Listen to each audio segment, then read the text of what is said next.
Is another Zombieland on the rise? Eddie Murphy and Amazon ink a new deal. And man, you won't believe it. The Snyderverse may be getting restored. Hey, let's talk about it. Welcome to the house.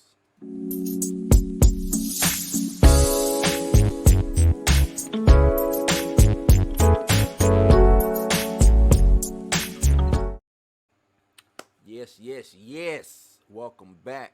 It is I, Bluminati, man, and this is Blues News. Like, subscribe, hit that notification bell. Let's get it. Now, got some somber news I'm going to start it off with, man. Some sad news. We lost an icon, a legend. Melvin Van Peebles has passed away. Um, Icon of black cinema behind Sweetback's badass song and more. He was 89 when he passed, man. I remember my pops watching, you know what I'm saying, a couple of his movies and stuff like that. Melvin Van Peebles, he was an actor, writer, director, producer, straight up icon, just black excellence, man, in black cinema.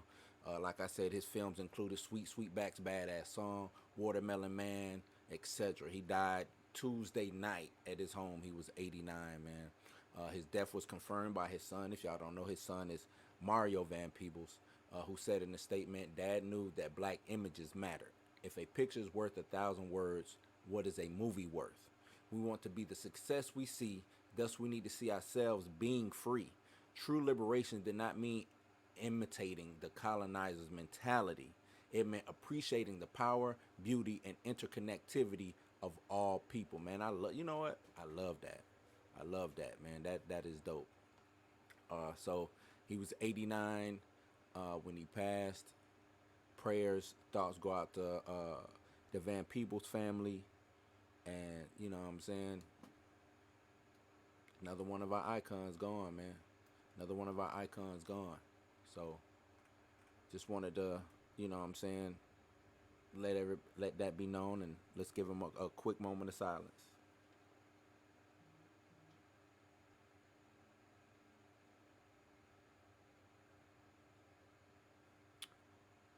Rest up. See you on the other side, Melvin. See you on the other side. Now, ooh, you know, it's always like that with, you know what I'm saying, sad news. But hey, we got to keep it moving. Got to keep moving. So, without, let's just keep moving, man. So, other news we have Zombieland 3. Now, Zombieland, this franchise is off the chain, man. I really enjoy Zombieland, the franchise. It's dope. It's a dope franchise. And it seems that Woody Harrelson really wants to make a Zombieland 3. The Venom 3, the Venom Let There Be Carnage actor uh, supports the idea of making a second sequel to the 2009 cult film. He said he would like to return to the role of Tallahassee in a threequel, a Zombieland threequel.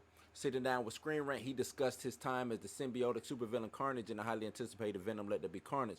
Harrison revealed he hopes to one day reunite with Zombieland co-stars Jesse Eisenberg, Emma Stone, and Abigail Breslin for a new installment of that horror comedy franchise. He was quick to caution, "I haven't heard anything yet, but about it from many creative elements. I would love to do it because I just love those guys. That whole group is really, that's a singularly wonderful, fun, amazingly funny group of people. So what I'm saying is I'm open to it." He went on to ask the interviewer, Ash, if there's anything you can do to make it happen, I would be most grateful. So he really wants to make this happen, man. Um, should there be a Zombieland 3? Why not, man? Let's keep this franchise moving. Let's keep it going. It's funny. I think it's still fresh. I know a lot of people, including myself, have think that zombies have kind of ran its course, but I think this is dope, man. I say why not? Let's do it, man. Bring Tallahassee back. Bring the whole gang back. Let's do it. Zombieland 3. Let's make it happen, man. Let's make Zombieland 3 happen. Yes, sir. Yes, sir.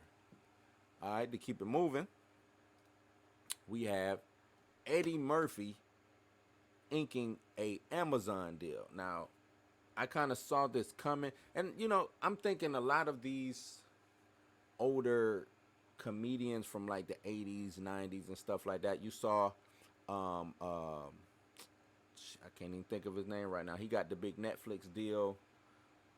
But you're seeing these streaming services give these deals out, and I'm.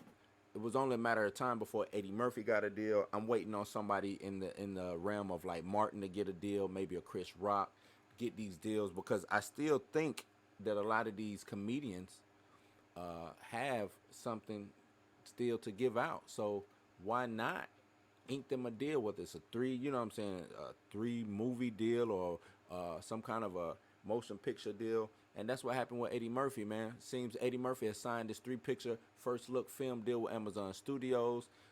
They have closed this deal.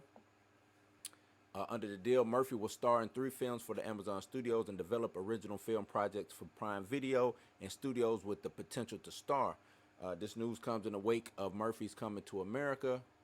Uh, where am I at? I'm sorry, my bad.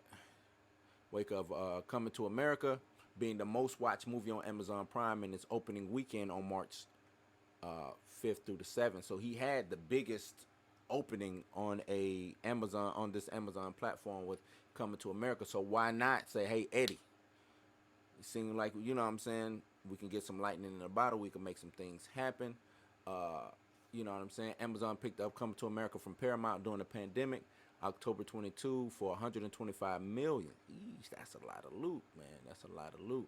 So it says Coming to America was the number one streamed movie over the weekend, with the number one opening weekend of any other streaming movie in 2021 to date, and number one opening weekend of any streaming movie in the past 12 months. Post-COVID theater closures per third-party Screen Engine ASI's weekly post-VOD TM ranking. I don't know what all that means, but hey, you know what I'm saying?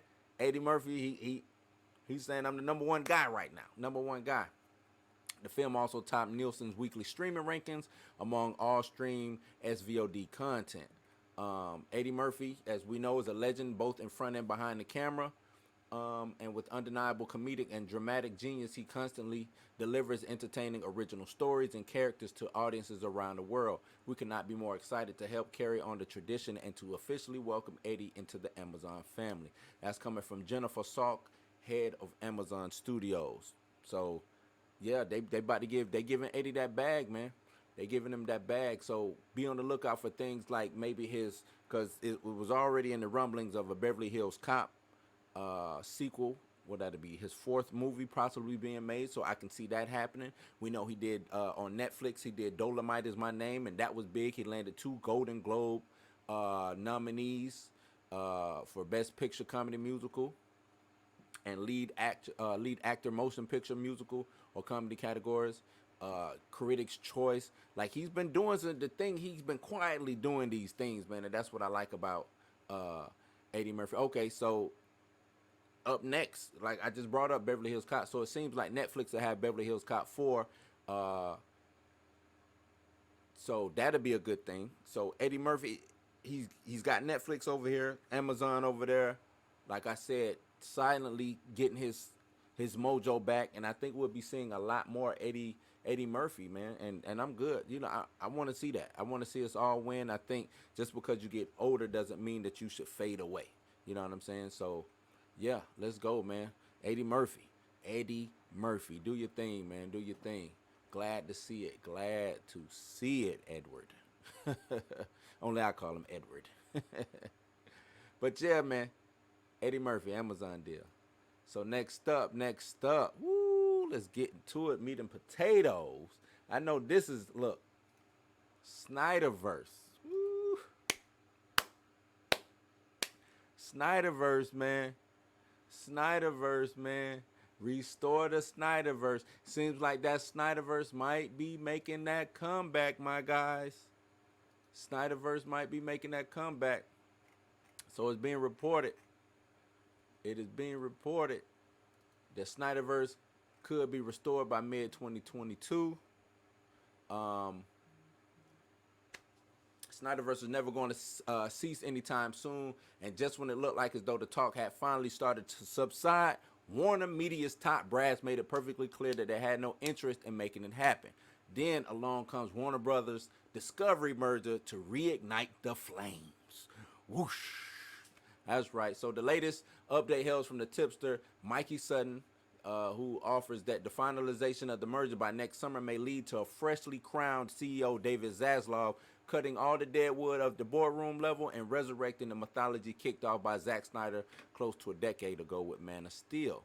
Um, there isn't a great deal of evidence or factual information to support this argument, but it seems like the notion is there that a lot of higher priorities on deck following a $100 billion business deal than the trio of comic book movies that divided critics didn't exactly yield massive profits or returns. Furthermore, it's hard to gauge how well Zack Snyder's Justice League performed on HBO Max when no official viewing data has been released, even if Sutton cites it as one of the major driving forces behind the alleged resurrection. Now, my thing is that original WB regime doesn't want anybody to know the Snyderverse numbers. They don't want you to know the numbers. So when we get Discovery in there, David Zaslav, and he started looking at the books, and he see that, damn, this Snyderverse was out here doing numbers, and y'all was just gonna throw this away. Why would y'all do that? It doesn't make sense. You know what I'm saying? So if Zaslav does come aboard and give the entire Warner Brothers film an overhaul and clean slate, then it's fair that the most ridiculous claim we've ever heard. The only thing to be worried about is that all future decisions will largely be driven by potential profits, and that the Snyderverse trilogy made less than 150 million net on a production cost of 880. So that's bad. So it might not be smart to invest right out the gate. That's what they're saying. Now, I don't think that. I think because they just talking about the trilogy, but you got to think about the spin-off movies that came from that. You got Suicide Squad, Harley Quinn. You got what else did we get? Aquaman, Wonder Woman. Like those movies are because of the Snyderverse, so to speak. And when I say restore the Snyderverse, we don't necessarily need to have Zack Snyder to restore the Snyderverse. We just need to keep those cast of characters doing what they do. You see what I'm saying? If you have those cast of characters, those are the cast of characters that people are familiar with. Those are the cast of characters that people probably want to see continue on down this journey in this line. So Snyderverse could be restored. Like I said, it's just a rumor right now, but why not? Let's bring it back, man. Double back on that. Keep it going. That's the thing is, I don't think it got the fair shake that it really deserved. You see what I'm saying? These are things that you should develop, tweak, develop, learn from. Tweak, develop, learn from. Right now, it's just a whole bunch of mumbo jumbo over there at Warner Brothers in DC. So that's my take on it. But I'm glad that somebody's talking about it, and hopefully David Zaslav will make it happen. So that has been Blues News. Don't forget to like, subscribe, hit that notification bell, share, share, share. And as always, I ain't even have my ticker up, man. We're going to have that ticker. You can follow me on Instagram at Blues House Live, Blues _House _Live on Instagram. And also, if you want to donate, you can hit the Cash App. That's $Bluminati. That's it. You ain't got to go home, but you know how it is, man. Do I really got to say it? Yeah, I say it. You got to get the hell on up out of here, man. Peace. Y'all enjoy the rest of y'all day.